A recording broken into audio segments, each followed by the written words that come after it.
finally, I got the Kodak Zi8 HD Pocket Cam. I've been obsessing over this thing for a while. Anybody that knows me knows that I've been talking about this for a long time.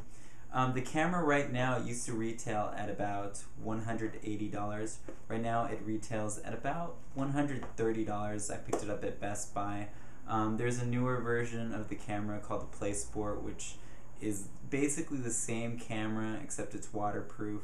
For me, I'm not going to take my camera into the bath or the pool or whatever. It's like about $20 more, and it lacks the external mic jack that this camera has.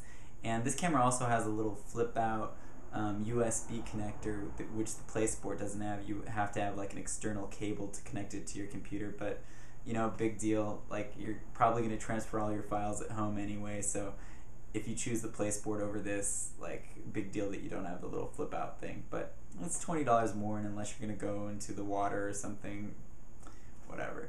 So I've had this camera for about 2 weeks. I've taken some video with it, and I want to give a little review. So the camera itself, you can kind of see on this picture, it looks like this. I'm filming in 1080p right now with the camera, so hopefully all my postcards behind me look really clear. And it can film in 1080p 30 frames per second, 720p 30 frames per second, or 60 frames per second, WVGA mode, and takes still pixels, which are 5.5 megapixel pictures. So first, I'll go in reverse order. I'll talk about the pictures. The pictures, for me, they're great, because I have an old camera which takes 6 megapixel pictures, so I don't notice the difference. If you have a newer camera which takes 10 megapixel or 14 megapixel, 12 megapixel pictures, you're gonna be like, these aren't so great. But it's a video camera, and that's a bonus feature, so I'm just kind of mentioning that first to kind of throw it off to the side. The main feature, 1080p 30 frames per second, which is what I'm filming at, looks fantastic. As long as you have a tripod and as long as you're not moving a lot, or the camera's not moving around a lot. So it's great for this, but if I move like this, I don't know if you guys can see it there, but it's not so great. And if you have this camera out in public and you're at a parade, at an event, you're trying to film something that's moving a lot, or you're moving a lot, the image stabilization on this camera is like kind of garbage. It doesn't work. So it looks like a collage of a bunch of really high resolution pictures put together, which is kind of what it is. So I was a little bit disappointed in 1080p on this kind of first generation HD camera, but hopefully in the future Kodak is going to come out with 1080p 60 frames per second for a pocket cam. But right now it's for $130. Awesome, especially if you're going to use it like I am for blogging like this. Great, you don't have to worry about that kind of stuff. But you can kind of remedy that situation by just using the 720p 60 frames per second mode when you're out at events where you're going to be moving around a lot. And that's fantastic. Even though, like I said, the image stabilization on this camera is kind of garbage, it doesn't matter. At 60 frames per second, it's not going to really shake around too much. And it looks great. 720p, pretty great, pretty good resolution. If you switch down to 720p 30 frames per second, you have the same problem in terms of being choppy, and you have a lower quality picture. So there's really no reason to use that mode, especially if you could just have the same kind of choppiness but high definition video at 1080, or just no choppiness and slightly lower quality at 720 60 frames per second. So WVGA mode, I guess you would use if you're going to upload to a site that only accepts smaller videos, or if you have a smaller chip in the camera, which I wanted to get to. One of the main differences between the Kodak Zi8 and the Flip or the Flip Minnow is that it takes HD SD chips, and you can put, I think, up to a 16 gigabyte SD chip into it and record like 2 or 3 hours of video.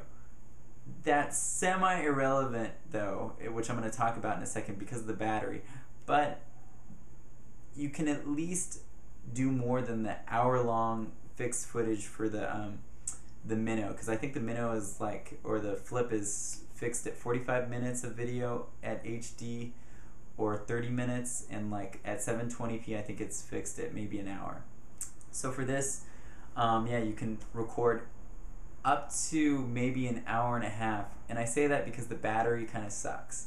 The battery is going to get you max, I think, about an hour and a half, maybe a little bit more, but not that much. So you could buy an extra battery, but I saw the batteries on sale for about like $50, like $40. So I mean, if you got like a $130 camera, $50 battery, it's a rechargeable lithium battery that comes with this camera, probably not going to do that. So you know, it is what it is. It's about an hour and a half of recording, so you're not going to get much more than that.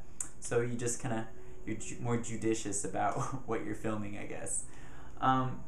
The camera, its lens is fixed focus. It has 4 times optical or digital zoom, so 0 optical zoom, which is kind of to be expected for a little camera like this. It's okay as long as you don't zoom in too much. On 720p, 30 and 60 frames per second, the camera has a serious problem if you go past the halfway point. There's an image jump. Now, on the first camera that I bought, I had to return because the image jump was extreme. You'd go from really close to like, or far away to really, really close. The replacement camera, which I have right here, has less of a jump, but it's still there. In WVGA mode, little tiny bit of a jump. 1080p, there's no jump, but 720p, 30 and 60 frames per second. I took test footage, which you can check out. Extreme jump. My replacement camera, a little bit of a jump, but still there, still noticeable, so you don't want to zoom in past the halfway point. To be fair, on the test footage, which you can see, I have a separate video file of that. I state like when I'm using my replacement camera, so you can see like the difference in the jump where it's not as extreme in the original camera, which I filmed the test footage in. There's also a macro mode on this camera, which is I flipped out. Like, I don't know why. It's like phenomenal. If you put it on macro and you're like looking at a flower or something really close up, it really works. And if you do an HD 1080p 30 frames per second, keep your hands still, looks phenomenal. So my review for this camera is definitely buy it. You know the conditions to use your 1080p in, so when it's not jumpy or you're going to put it on a tripod. You can put a mic into it. I don't know why you'd want to. You could, like for video blogging like this. So video blogging, maybe put a mic in it. You can film at 1080p. Walking around, taking it out of your pocket, 720p, 60 frames per second.